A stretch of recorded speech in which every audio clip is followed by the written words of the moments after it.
You'll hear two friends planning an event. First, you have some time to look at questions 1 to 6.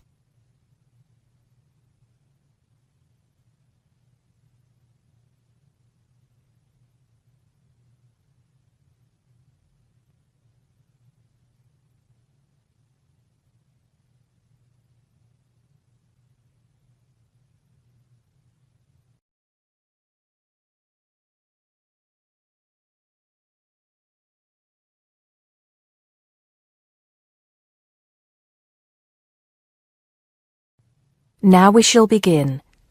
You should answer the questions as you listen because you will not hear the recording a second time. Listen carefully and answer questions 1 to 6. Hello, Joan. I'm glad you could come. Hello, Peter. What's up? Is something the matter? No, everything's fine. It sounded urgent on the phone. Did it? It's just that I've had this idea and I wanted to see how soon we could get it off the ground. Well, don't keep me in suspense. You know they're planning to close down the local clinic. It was in the newspaper yesterday, but most people have actually known for some time. Well, I thought we should do something about it. What did you have in mind? I thought we could organise a charity event and donate the money to the clinic. I know it doesn't sound like much, but it will show the local council how we feel and that we mean business. That'll take quite a lot of organising. Why don't we just hold a protest outside the town hall? A protest would take just as much organisation as an event like this. Besides, I think fewer people would turn up. A village fair or something like that would attract more people and get money for the clinic. People are more generous when they're enjoying themselves. OK then, it sounds good to me. How do we start? First, we put our heads together and come up with a list of people who'll be willing to help and people who can provide us with some of the things we need. For example, we might need a caterer to provide refreshments, a rock band for entertainment, tents and so on. Then, we do a lot of telephoning around and try to get everybody together at the same time in the same place. Sounds like a lot of work to me. But that's only the beginning. First things first, though. Let's decide now on who to get to the initial meeting and where and when to hold it. Fine. Well, the village hall would be the best place to have the meeting. It's not as big as the youth club, but it's warmer. There'll be no problem getting permission to use it, but I suppose it depends on how many people we invite. We don't want too many, otherwise the meeting will go on too long and nothing will get decided. But the village hall is a good idea. It's more official than having it in someone's living room. How many? 6 or 8 people to start with? 10 at the most? OK, now we have to decide on a suitable day and time. Suitable to everybody, I mean. A Saturday or Sunday would seem to be the best choice because people aren't at work on those days. But they may not like the idea of giving up a part of their weekend for a meeting. Unless we persuade them it's for a good cause, or that it's to their advantage, and that it'll all be a lot of fun. We'll provide refreshments, of course. What if some don't want to give up their weekend? Then we'll give them an alternative. Say, one evening in the week after everybody's finished work. We'll see which is the most acceptable to them. Then book the hall. I can do the refreshments for the meeting. I'll get Darren and Maggie to help me. I'm sure they'll be more than willing. Before you hear the rest of the conversation, you have some time to look at questions 7 to 10.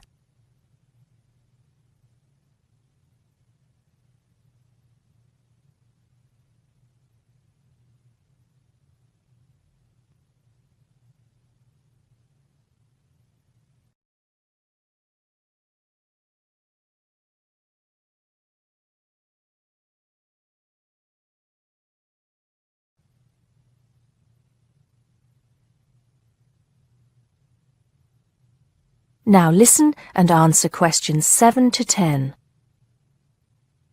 So, what's next on the agenda? A list of who we want at the meeting. Yes, of course. Obviously, we want someone from the clinic. I think Dr. Perkins would be best. He can tell us exactly what the financial situation is there. You know, how much money it takes to keep the place running, and how important it is for the community to have the clinic. The vicar too. He can rally lots of support. And Mr. Sims, our Member of Parliament. He is very busy, but I think I can persuade him to come, or get his wife to persuade him to come. I see her quite a lot socially. That's great. 2 other people I have in mind are Freddie Smith. The journalist? Yes. Well, he's the editor of the local paper now, and might be useful. He might let us advertise for free, and he'll know how to go about getting leaflets and posters printed. That's another thing. We'll need volunteers to put leaflets through people's doors and stick up posters all over the place. We can decide that at the meeting. What about the other person? What other person?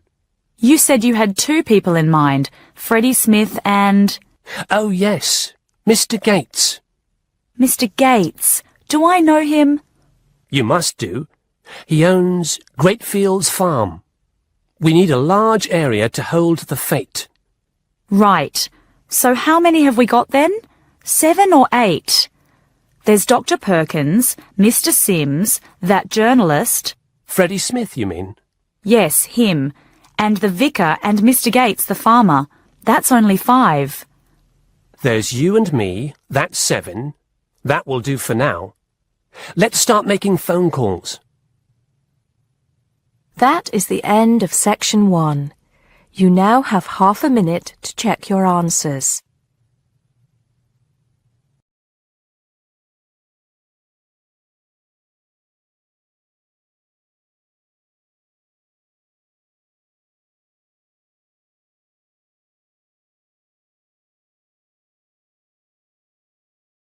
Section 2. You are going to hear a radio program about sport. First, look at questions 11 to 14.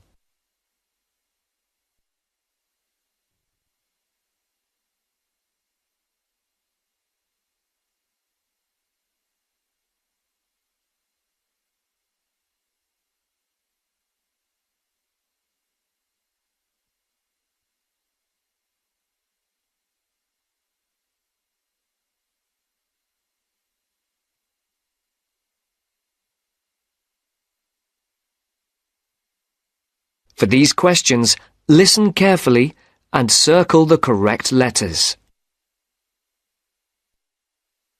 And now for our Mystery Personality of the Week and your chance to win one of our fabulous prizes. Last week's competition generated a huge response, and the first 5 answers pulled out of the bag will receive £100 worth of sports clothes vouchers. And if you didn't win last week, here's another chance. And this week's prize is even bigger. We're giving away 10 prizes of £250 worth of book, music and clothes vouchers to mark the first anniversary of the show on the air. So get your pens ready to take down the address details. Just write the name of the person you think is our mystery personality and send it to Mystery Draw at the address Marcia will give you in just a second. The address will be repeated at the end of the show for those of you who didn't get it. And so it's over to Marcia, who will tell you a few tantalizing details about our mystery person this week. Thanks, Mike. Well, here goes. Our mystery person this week is a very well-known footballer who plays for a famous club and has also played for his national team. He is very talented and is enormously popular, especially for the part he played in a famous footballing victory. And 2 clues. He hasn't got a famous wife, and he speaks French. If you think you know who it is, then pop the answer on a postcard and send it to Mystery Draw, P.O. Box 5110, London SE1 5LE. That's P.O. Box 5110. And please don't forget to write your name and address too. And now it's back to Mike. Before the broadcast continues, look at questions 15 to 20.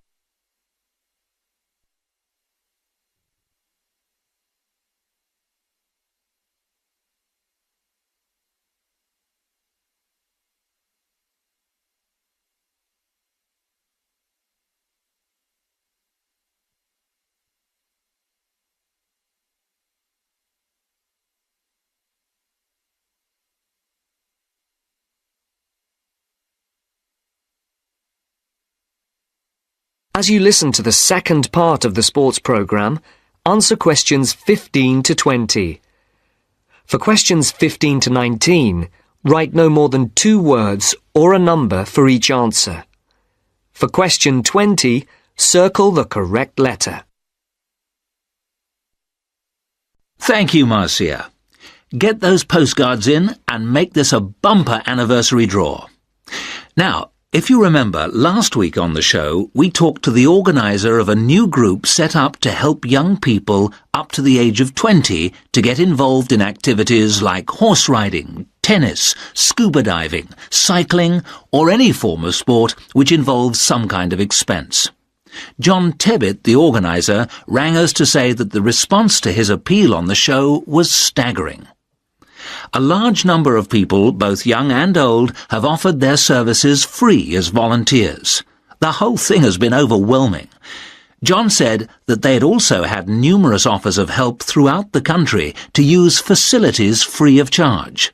As if that was not enough, they've received many donations, including several rather large gifts of more than £5,000. On behalf of John Tebbit, and also of those who will benefit from the generous gifts to the Trust, I would like to say thank you. This week, we're going to talk to a very unusual athlete indeed. Patrick, who is 20 years of age, has been wheelchair-bound for the past 5 years after a motorcycle accident left him paralysed from the waist down. This has not stopped this young man from getting out and about. He's an inspiration to all of us. Patrick has excelled in archery, beating the best in the field, so much so that he has won sponsorship from leading sports manufacturers, which has now enabled him to devote more time to perfecting his skills. So I would like to introduce you to Patrick, who is going to tell us what this sponsorship means to him. That's the end of section 2. You now have half a minute to check your answers.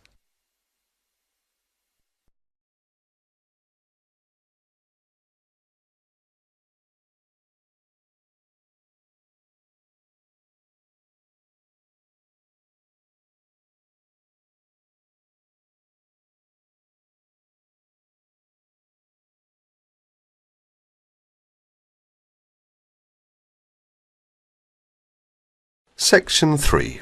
In Section 3, you will hear a conversation about shopping.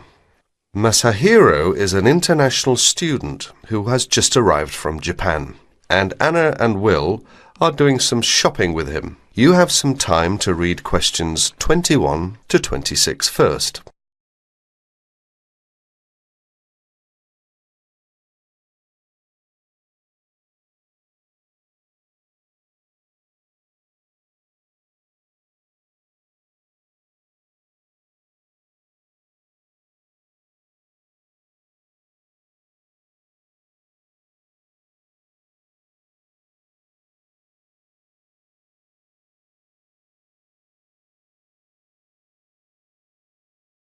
Listen to the first part of the conversation now and answer questions 21 to 26. Here we are, guys. I'm going to stop by Bergner's first. I might just get lucky today. Who knows? Some of their dresses might be on sale. Bergner's? It's a fairly well-known department store, sort of like Penny's. They've got some quality stuff. Do you want to check it out? Why not? I need to get something for Lisa's birthday. She's into name brands. Any suggestions? A Gucci handbag or a Calvin Klein t-shirt might be nice. Designer perfume is another option. Which reminds me, I have a 15% discount coupon for Learners and Pennies. I hardly ever shop at Learners. I'm not that big on women's clothing. I rarely shop at Penny's, so go ahead and use the coupon if you can. Here they are. Thanks a lot, Will. That's really very thoughtful of you. My pleasure, ma'am. Oh no, I was supposed to give Liz a buzz an hour ago. Hope I have a quarter. Need a nickel? Actually, I don't have anything but pennies in change. Does any of you have a dollar in change? Sorry, I don't, but I do have 35 cents on me. Will that be okay for the phone call? Great. I really appreciate it. I'll make it quick. Do you guys want to go ahead? We'll wait. Just don't forget us. I won't. Why don't we just meet here in 30 minutes? Sounds good. I guess I'll just look around. Can I help you, sir? No thanks, I'm just looking. Well, just out of curiosity, how much is that necklace? $29.99. Really? My sister's birthday is tomorrow. She loves jewellery. I just wasn't sure I could afford it.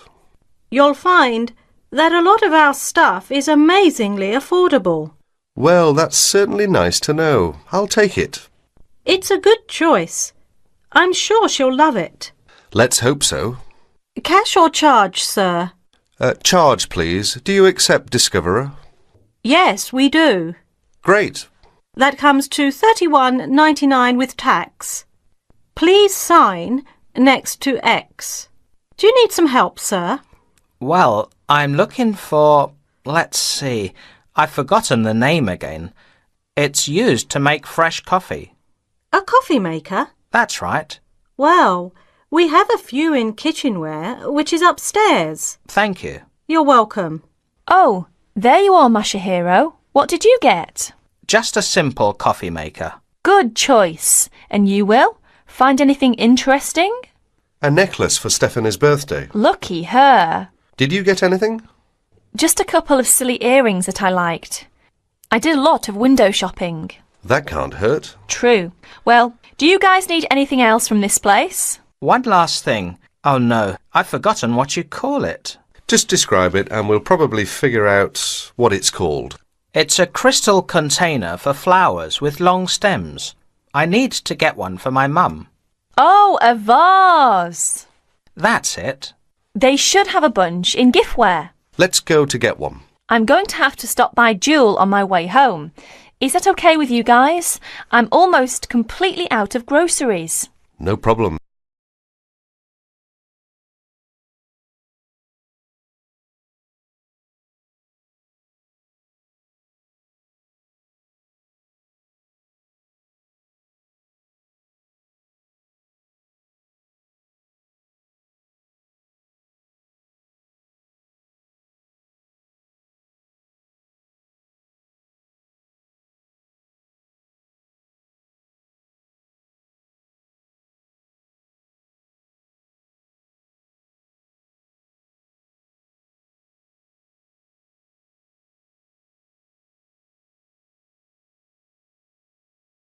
Answer questions number 27 to 30. Hi, Masahiro. How's it going? Fine, I guess. How about you? Busy? Guess who's coming our way? Hi guys, what's up? Nothing much. We just ran into each other. That's nice. So, Mashiro, how's the coffee maker working? Actually, it doesn't work well. It was a waste of money. I guess I should have shopped around for a good one. Why don't you take it back? I'd like to, but I've misplaced the receipt. Well, if it's any consolation, my shopping wasn't all that great either. I wish I'd never bought Stephanie a necklace.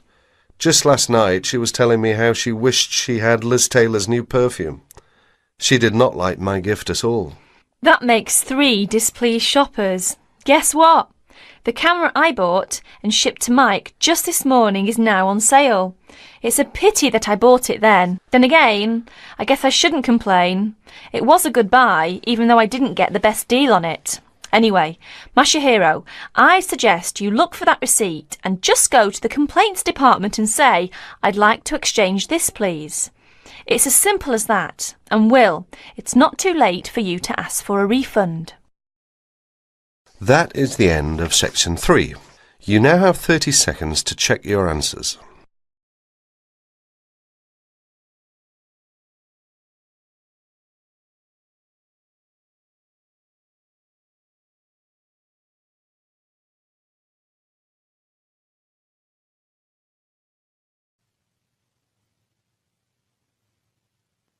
Now turn to Section 4.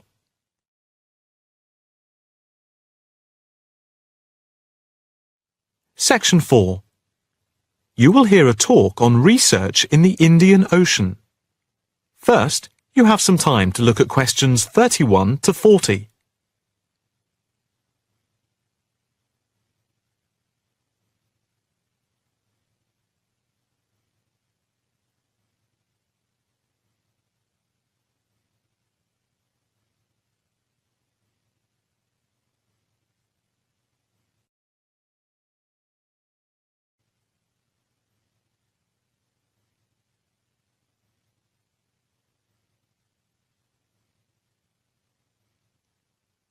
Now listen carefully and answer questions 31 to 40.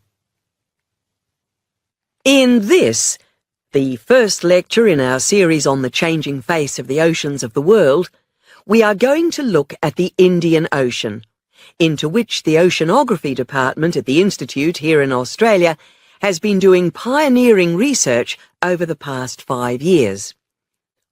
Let us start with some facts about the Indian Ocean, to give you an idea of the scope and complexity of the enterprise we have undertaken. As you can see from the diagrams here on the screen, showing the relative size of the planet's 5 oceans, the Indian Ocean comes third after the Pacific and Atlantic Oceans, but is larger than the Southern Ocean and the Arctic Ocean. On this slide, you can see that the Indian Ocean is different from the 2 larger oceans in that it is landlocked to the north and does not extend into the cold regions of the North Pole. Covering some 73,440,000 square kilometres, the ocean constitutes approximately 1/7 of the Earth's surface and about 20% of the world's total ocean area. At the equator, it is around 6,400 kilometres wide, with the average depth being about 3,400 metres, and with the deepest point being the Java Trench at 7,450 metres. Flowing into the Indian Ocean, we have some of the world's greatest rivers. The Zambezi here, the Ganges here, the Indus, the Brahmaputra, and the Tigris-Euphrates just here. The 2 largest islands in the Indian Ocean, Madagascar, here off the coast of Africa, and Sri Lanka, here off the southern tip of India, are structurally parts of the continents of Africa and Asia, while islands like the Seychelles are exposed tops of submerged ridges. The Maldives are low coral islands, and Mauritius and Réunion are volcanic cones. The surface waters of the ocean are warm, except where the ocean touches the cold waters to the south. A network of scientists, mainly oceanographers and meteorologists from around the world, are monitoring changes in the ocean's temperature and acidity, especially where it meets the Southern Ocean, in order to see how global warming is having an effect on the waters there. An assessment is also being carried out on how this is impacting on low-lying habitats and peoples in the more populated coastal regions around the rim of the ocean. In the warmer north, islands are vulnerable to even the subtlest changes in sea levels and tides, so they are being closely watched. Moreover, a close eye is being kept on wind changes, especially alterations to the monsoon rains, typhoons, cyclones, and any other natural phenomena. In addition to the information sent from the ship that we have stationed off Antarctica, in the south of the Indian Ocean, data are being transmitted round the clock from buoys anchored at various points around the ocean. 5 of these buoys are observing ice packs and icebergs coming into the Indian Ocean from Antarctica. Besides the buoys, Data on cloud cover and wind and temperature change are received by satellite. Satellite images are also being used to record the size of the icebergs from the moment they break off from Antarctica. Their course is then mapped as they move out into the Southern Ocean. Here at the Institute, the raw data from the various sources are received and the information is then constantly processed by a bank of computers. Once the data have been collated, the next step in the process is the analysis by experts here and at centres around the world, looking for even the slightest shift in patterns of temperature, wind, and sea levels. In the light of the fact that this is a global enterprise, the Institute is staffed 24 hours a day with researchers working in shifts, and we are in constant contact with centres all around the world. In total, 900 experts from around the globe are involved in the programme. The work at the Institute is now into the 5th year of a 10-year data collection, which began in 2003. The analysis of the 5 years to 2008 will be published early in 2009. However, changes in patterns are already being noticed since the data have been gathered. That is the end of section 4. You now have half a minute to check your answers.